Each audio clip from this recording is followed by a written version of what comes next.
여러분 안녕하세요. 풍성한 삶의 유혜연 이영택입니다. 반갑습니다. 저희가 성인 자녀와 잘 지내기 시리즈 쭉 하고 있습니다. 그런데 시작하기 전에 혹시 구독이나 좋아요나 알람 설정 안 하신 분 계시면 지금 이 시간 해주시면 저에게 힘이 될 것 같아요. 감사합니다. 네. 자, 오늘은 성인 자녀에게 부모 효도란.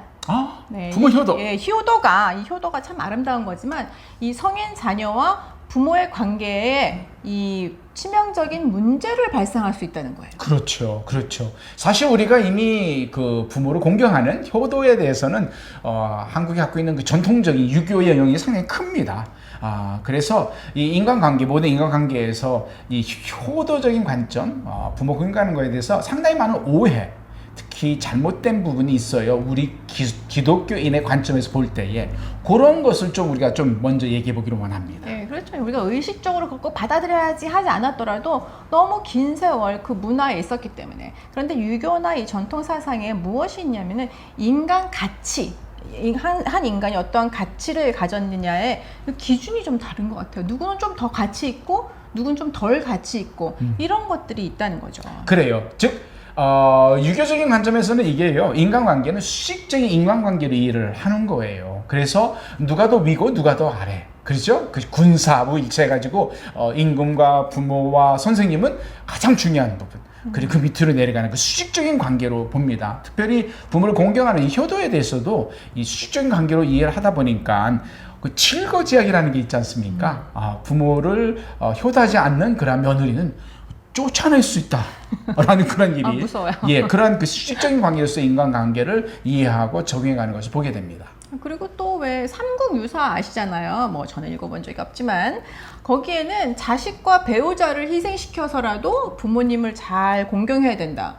그래서 이 손순매아라는 그런 어떠한 스토리가 있대요. 거기에서 아주 연로한 부모님의 음식을 어린 자녀가 자꾸 막 같이 먹고 하니까 이 아이를 산에 갖다 파묻자 이렇게 했다는 거죠. 그래서 얘를 데리고 산에 갔다가 파묻으려고 땅을 팠는데 그 산에서 그 석종, 돌로 만드는 종이 나왔다는 거예요. 그래서 그걸 갖다가 땡 쳤더니 그 나라 임금님이 듣고 이게 무슨 소리냐 해가지고 이런 것 때문에 이렇게 됐다. 그래서 이게 아름다운 효도의 스토리로 전 사람들이 읽혀진다는 거죠. 그래서 이 효도에 무엇인가 좀 문제가 있죠. 그렇죠. 그렇습니다. 결론적으로 이렇게 좀 정리해보면, 즉 인간관계 우선순위에서 좀 문제점을 볼 수 있게 돼요.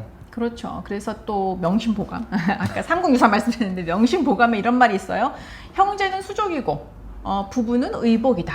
그래서 형제는 손발이니까 잘라낼 수 없고 더 중요하고, 부부는 옷처럼 뭐 헤어지거나 떨어지면 뭐 새로 사 입든지 새로 지어 입는다. 이러한 이야기가 있대요. 그러는 것은 어떤 관계의 우선순위가 위아래가 정확하게 있다는 얘기인 것 같아요. 그래요. 하지만 우리 그리스도인들에게, 믿는 우리 그리스도인들은 사실 개인의 가치를 인정하고, 왜냐하면 하나님의 형상으로 창조된 인간이기 때문에 각각의 개인, 나이가 많고 어리고를 떠나서 모든 개인의 생명의 가치와 그 인격의 가치를 존중하고요. 또 관계에 있어서도 이 공평성과 공정성을 회복하기를 원하시는 게 주님의 뜻이었습니다.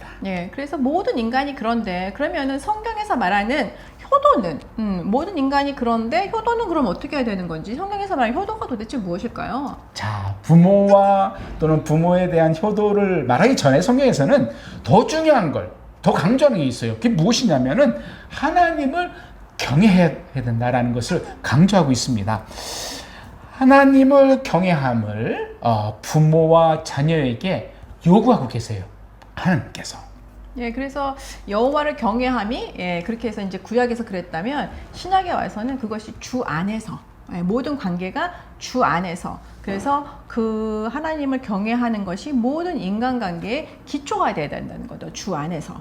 그렇습니다. 그렇게 되면 주 안에서 하나님을 경외하게 되고, 그렇게 되면은 그렇게 경외하는 자녀는 당연히 부모를 공경하게 되겠죠.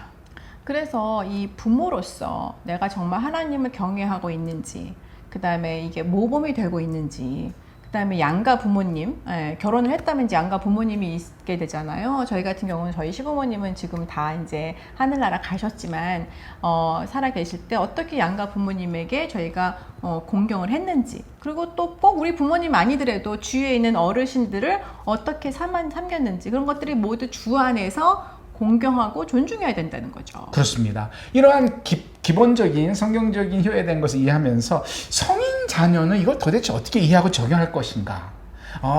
자녀 입장에서는요, 이 효는 부모를 공경하는 것은 하나님의 명령이었다. 이 명령을 주어짐으로써 결국에는 주 안에서 가정, 그리고 가정 안의 이 관계가 건강하고 아름답게 세우는 기초가 됐다라는 것입니다. 그렇죠. 그래서 이제 부모에 대한 태도잖아요, 이게. 근데 사실은 잘 생각해 보면 이 세상에 자식이 없는 사람들이 있어요.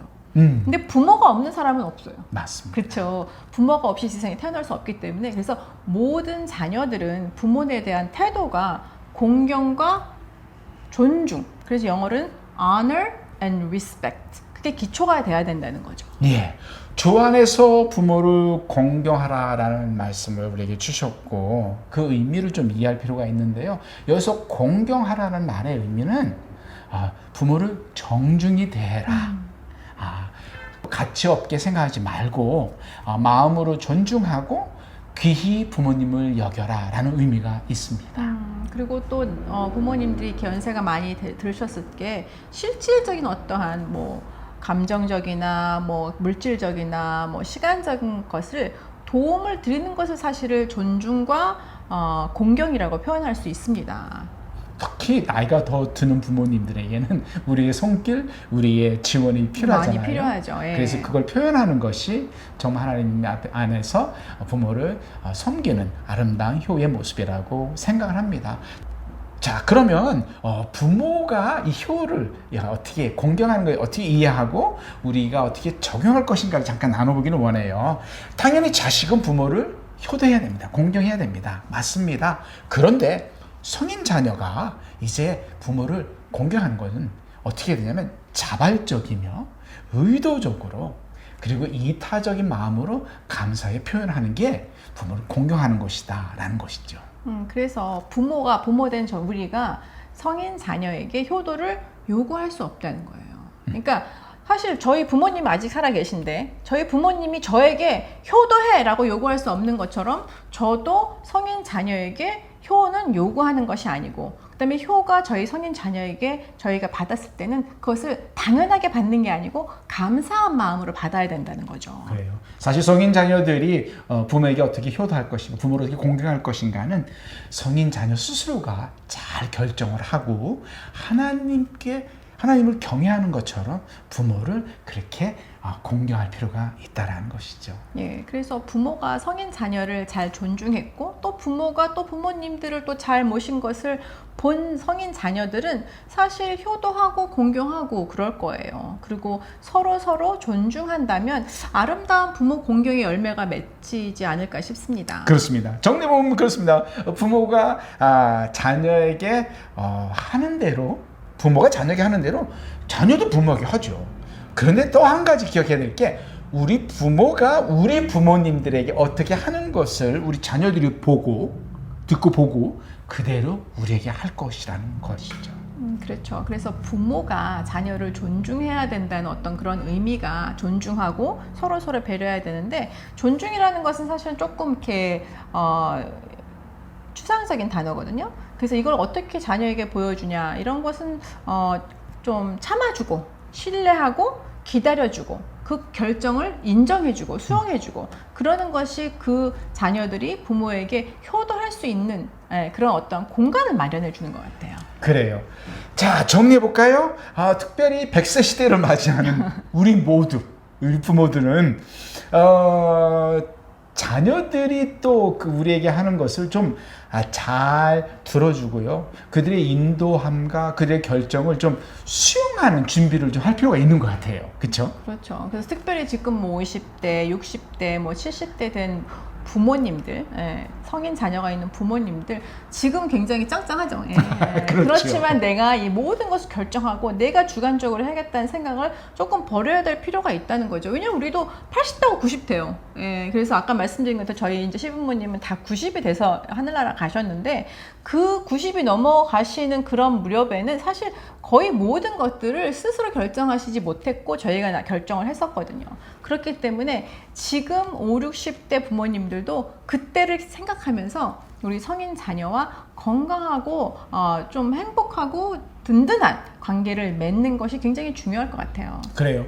100세 돼서 이것을 하는 것은 이미 늦는 것입니다. 그때가 좀 늦죠. 바로 지금 좀 젊은 부모였을 때에 시작하는 것이 아주 지혜로운 방법이라고 생각을 합니다. 그렇게 하는 것이 자녀가 부모를 공경하는데 큰 힘이 될 거라고 확신합니다. 마무리해 볼까요? 네. 마무리 한번 해보죠. 그래서 주 안에서 이게 굉장히 중요한 것 같아요. 모든 인간관계는 주 안에서 진행을 되는데 특별히 부모와 자식 관계 역시도 위아래가 있는 것이 아니고 주 안에서 서로 섬기고 서로 존중하고 서로 그렇게 아름다운 그 존중의 관계를 진행할 때 성인 자녀와 또 우리 5, 60대, 70대 된 부모님들이 건강한 관계를 유지할 수 있다고 생각합니다. 그래요. 주 안에서 부모를 섬기고 또 그 섬김한 모습을 본 자녀들이 우리를 또 후에 잘 섬겨줄 거라고 확신합니다. 오늘은 여기까지. 네, 감사합니다. 감사합니다.